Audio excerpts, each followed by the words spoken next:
Bagong simula sa bagong tahanan.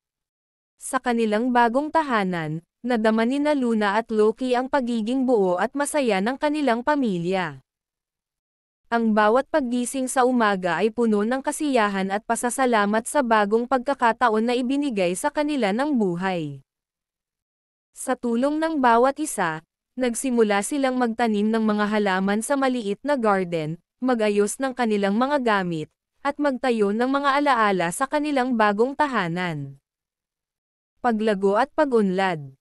Sa paglipas ng mga buwan, unti-unti ring lumaki sina Scarlet at Nebula at naging aktibong miyembro ng kanilang pamilya.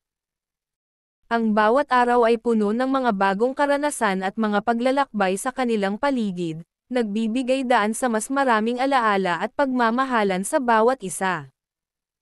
Ang mga simpleng sandaling kasama ang pamilya ay nagiging mga espesyal na alaala na puno ng ligaya at pag-asa para sa hinaharap. Pagpapatuloy ng pamilyang sama-sama. Sa bawat araw, patuloy na nagbibigay lakas at inspirasyon sa isa't isa sina Luna at Loki upang ipagpatuloy ang pagmamahal at pag-aalaga sa kanilang pamilya. Hindi man perpekto ang kanilang buhay, handa silang harapin ang mga hamon at pagsubok na darating. Ang kanilang kwento ay patuloy na naglalakbay, puno ng pagmamahal, pagkakasundo, at mga bagong pagsubok na handang harapin.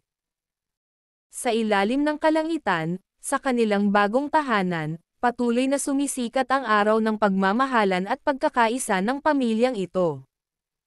Ang bawat araw ay isang bagong pagkakataon upang magpatuloy sa kanilang paglalakbay bilang isang masayang pamilya.